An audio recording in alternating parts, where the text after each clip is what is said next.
Greetings and salutations, loyal viewers of this channel. My name is Sean, and today I want to give you guys an update on the Kaylee Gain case. And the reason I want to do so is because unlike when this story initially broke, and there was an attempt to racialize this in the direction of making it a black on white attack, we kind of have a reversal, and now people are going out of their way to excuse the behavior of the black girl who, need I remind you, smashed this girl's head into the pavement, causing a brain bleed after the fight was essentially already over, put her in the hospital 4 months, in order to say that she was actually the victim, and that after winning the fight, smashing her head into the pavement was actually a part of the self-defense aspect of this whole situation. Now, we're going to get into it, but before we do, I want to thank everybody who signed up over on actualjusticewarrior.com/join. Give me the money. Give me the money. Okay? Your support is greatly appreciated. So in my previous video on this channel, I covered this story in I think what will still prove to be an incredibly and insanely accurate way. And the reason why is because even though there was a viral video of about 17 seconds that was circulating around of just the head smashing part, I decided that I was going to look for a more full video. And one of the things that I noticed was the fact that these two girls were clearly and obviously squaring up for a fight before the viral moment. And during the course of the action, you actually had a black girl try to help Kaylee, and a white girl and another black girl try to help the black girl who is called Mornice. This is the head smasher girl. Now, just to reiterate my position so it's clear to everybody out there in the audience, what I deemed this to be was a mutual fight that was engaged in by two young women. And by the way, while that's not okay, that is completely different from the racially motivated attack that was being depicted by many on social media. However, I made this 100% clear. The head smashing at the end of the fight, when Mornice gets on top of Kaylee and starts banging her head into the concrete over and over and over again, ultimately resulting in her being in the hospital 4 months with a brain bleed and possible permanent consequences from said fight, was above and beyond and should be charged as above and beyond what is normal and within the parameters of a fight. Mornice was totally inappropriate right here. Some suggested that she should be charged with attempted murder. In fact, others were saying she should be charged with murder because they didn't care enough to even look into the fact that this girl was alive, by the way. And I got comments under my video where I said, there's no evidence that she died. Well, guess what? It's months later, and I'm still right on that. And that, yeah, she should be charged in an appropriate way for those actions post the engagement of the fight. Now, a lot of people say, well, you know what? You start something, you deserve the full consequences of this. I've heard this on this channel many a times from people out there in the audience, but in reality, in actuality, self-defense or mutual combat only goes up to a certain point. There is a point where you can escalate a fight completely out of hand, and I believe that the head smashing, again, video linked in full in the description, I can't show it to you on this YouTube channel, it crosses that line. It is above and beyond. It is inappropriate. However, we live in the absolute dumbest timeline of all time. So while I made commentary based on the fact that people were trying to inject race into this particular situation when the evidence didn't actually show that, while I made commentary on the fact that people were implying that this girl Kaylee ended up dying as a result of her injuries when there was no evidence for that, the situation is kind of completely reversed, and now all these different various black outlets and black figures have decided to embrace Mornice, say that everything she did was a-okay, first class all the way, and they started to defame and attack Kaylee as this horrible person. And ironically, a lot of the footage that they use of Kaylee to show that she's a thug and she deserved this is footage of her hanging out with other black kids and kind of embracing the thug black culture, that if you were to label a black kid with doing that as a reason why they deserve to get their head smashed into the concrete, you would be called racist. So once again, we live under these absolutely absurd circumstances where people don't just look at a fight that obviously progressed way too far, that obviously had a level of viciousness that was wildly inappropriate, where a girl nearly died, might have permanent brain injury from it, and we're supposed to pretend like, yeah, you just pick a side, and then you say, oh, my team, my skin color is correct no matter what, and that's how we're operating. And a perfect example of this is this this article that, of course, some jackoff ended up sending me just the screenshot of the article rather than the full context, and when you read it, you realize how insane it actually is. And it comes from the Atlanta Black Star, and if that wasn't enough of a hint on the perspective of this particular outlet, it's in the politics and news section rather than in the crime section, because remember, this is a political struggle, and it is written by a black woman called Nyamiki Daniel. And the headline says, Kaylee Gain's family backtracks, admits that she made a terrible choice in a fight that left her with a fractured skull as a juvenile officer confirms black teen acted in self-defense. So first of all, this headline, complete and utter nonsense, total BS in every possible way, and the reason you know that is because of every word in this headline and the order that they're placed in. First and foremost, the family saying that she made a terrible choice to engage in a fight with the vicious Mornice, you know, the girl that smashed her head into the concrete,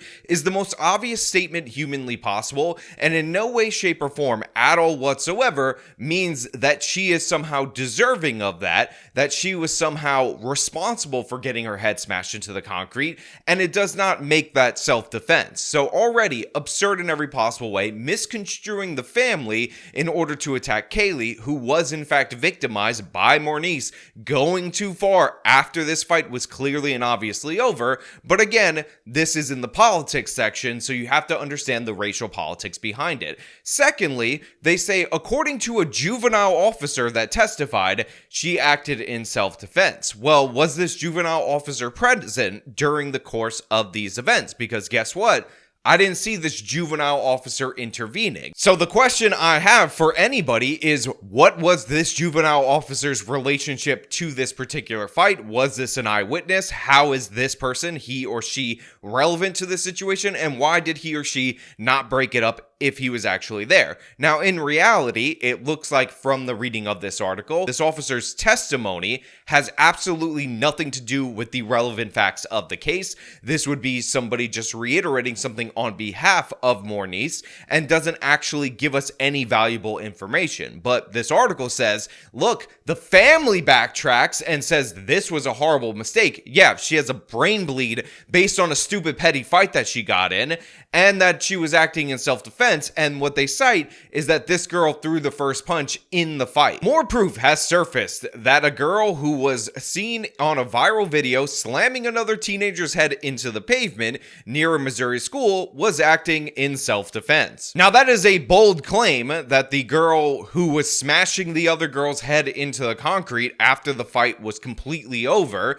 and continued to do so is somehow defending herself, and that wasn't going too far, because that's what the criminal charges are all about. But this article gets much, much worse. According to a juvenile officer who testified in the St. Louis family court Friday, Mornice Desclous was responding to being punched first by Kaylee Gain, who was known as a serial fighter. The officer who is overseeing Mornice's case serves much like prosecutors in the adult system. So this article is written incredibly badly, incredibly poorly, and incredibly stupidly, because what we're actually seeing right here is that the prosecutor is trying to prevent Mornice from being charged as an adult, because if this actually showed up in front of a jury of 12 people, the prosecutor is in fear of what the outcome would be for Mornice. So the prosecutor is defending Mornice and actually defaming the character of the girl who was attacked by calling her a serial fighter. Now, by the way, it may in fact be true that Kaylee Gain was a serial fighter. It may in fact be true that she was a troublemaker. But first and foremost, I never in the history of ever want to hear any black outlets or black media figures in the future ever get mad when you bring up the relevant criminal history or even the irrelevant criminal history of a black suspect when they are killed and or injured by the police, because they're doing this right here to a girl who's 16 years old who, again, traumatic brain injury. So Kaylee Gain might be somebody who gets into a bunch of fights. In fact, I would say that if the prosecutor is putting this forward, if you have all these different other sources that say that this is a pattern of behavior, then fine. But the fact of the matter is, being a consistent fighter, somebody who continues to F around, doesn't justify you smashing that person's head into the pavement over and over again when you won the fight. It is not self-defense to climb on top of a girl that is half your size, grab her by the head, and smash her head into the concrete until she starts convulsing. That's what happened in this particular case. And the prosecutor right here is defaming the victim and trying to make sure that this stays in the juvenile realm rather than go to the public realm. And on top of that, was advocating for the release of Mornice onto the streets based on the fact that she is a good student, apparently. That's something that we should be concerned with. And by the way, some supporting information for the argument that Kaylee Gain did get into fights is that the defense attorney for Mornice actually did say to the court that she was suspended, Kaylee Gain, the day prior for a different other physical altercation that occurred during the school day. So we do probably have a history of Kaylee Gain starting fights. And by the way, this is a very harsh lesson learned about starting a fight. But the fact of the matter is, the issue is the escalation, and Mornice definitely escalated. You are going to find it very difficult to argue that putting somebody's head square into the pavement 3 times on video, maybe 4 times because the camera's kind of whipping around until the point that she's convulsing, until the point that she had a brain bleed, is somehow covered under self-defense. It was a regular, ordinary fight that escalated far beyond. That's why the video went viral. Brutal beating that shocked many after it was captured on video depicted Mornice as the violent aggressor who heartlessly brutalized Gain, leading her family to campaign for the 15-year-old to be tried as an adult after the alleged attack. However, Mornice's family, though regretful that the fight ended with Gain being hospitalized, argued that the behavior was abnormal for Mornice, who has good grades and no history of disciplinary issues. Quote, "My family, my church, we all prayed for Kaylee Gain," Consuela Deku said in court Friday, according to the Riverfront Times. "I think she was just defending herself. I don't think she had any intent or thought that this would happen to KG. We are very sorry." So first of all, the good grades don't really care about that, if I'm being perfectly honest. Now, to be clear, the family court definitely will care about that. They definitely do consider that. And in fact, it's something they take into account far more than you guys possibly realize out there in the audience.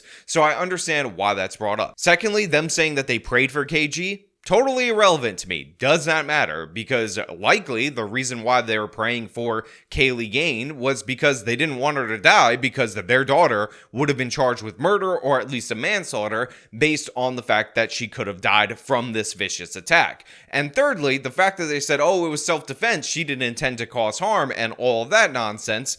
The fact of the matter is, you're engaging in a fight. This idea that it's self-defense and not mutual combat when we see both parties square up, the idea that we're going to count who threw the first punch when everybody had their fists up ready to fight, absurd in every possible way. The point of this is not that it's a regular ordinary fight. Regular ordinary fight, suspension. Kaylee Gain, according to the records, quite familiar with that. The point of this is that this escalated far beyond what is ordinary for a fight, and I don't think there's any excuse for it. On top of that, they cite repeatedly that Kaylee Gain has the disciplinary record, and Mornice, innocent angel, never did anything wrong. But we actually talked about this school on our previous video, how it won a DEI award, and one of the things that it won a DEI reward for was, guess what? Their disciplinary policy. That was in line with the federal government's policy under the Obama administration and reintroduced under the Biden administration, which heavily incentivizes schools to not suspend black kids because they don't like the results of the suspension rates across the country, even though those results are based on the behavior of the black kids. They call it inequitable discipline because black kids get suspended more. Now, this should surprise nobody because black people commit more crimes, and when you have the same age demographic that's starting to enter their peak offending years in school, there should be no reason why people would be surprised that they would also have higher disproportionate rates of disciplinary infractions. So it could be that she's a good student with good grades that never had any behavioral issues, or it could be that she's somebody with good grades who did have behavioral issues and was given slap on the wrist after slap on the wrist because clearly and obviously she was perfectly willing to engage in this fight. Clearly and obviously she was perfectly willing to smash another human being's head into the concrete without regard of her life or the damage that she was causing. And the fact of the matter is, we won't know based on the fact that these policies are introduced and they're promoted by the federal government to these different school districts. And by the way, this school had an award-winning version of one of these said policies. And to my point about this being mutual combat, Clinton Gain, Kaylee's father, told the New York Post that they found text messages that showed that the two girls agreed to meet up and fight that day. He also acknowledged that his daughter got into prior physical altercations, and then they end up using this quote in the headline, but they totally butcher it, and I just want to point out the difference between the headline and the actual quote. The quote is, "A terrible choice was made by two teenage girls to solve their issues with violence. This caused one of them to go too far with their bare hands and a concrete road." Now that's a quote from Kaylee Gain's stepmother, but if you notice in the headline, it says Kaylee made a terrible mistake, but in reality, the stepmother is acknowledging that both girls made a mistake in engaging in the fight, trying to use physical violence to solve whatever issue there was. But even in that quote, she says one of them went too far by smashing a head into the concrete. Yet, it's in the headline that they're backtracking based on their demonization of this girl, who they said should be charged as an adult, which, by the way, makes sense. Their daughter, according to the victim impact statement, is likely to need lifelong Medicare because of the head smashing, not because of the fight, because of that step too far. But this article and a bunch of different people in the media are taking this opportunity to say even the parents are throwing Kaylee Gain under the bus. They're trying to manipulate the narrative because they believe that this large black girl who smashed a white girl's head into the concrete based solely on the fact that she's black is somehow an innocent angel and can do no wrong. This is the narrative that is being spun right here. I've been on point about this story since my first video covering it. I gave you the full videos in context. Some of you didn't like that out there in the audience, but you know what? It's better to be right and hated than have to come back later and do a retraction. And all I've covered so far has been 100% true,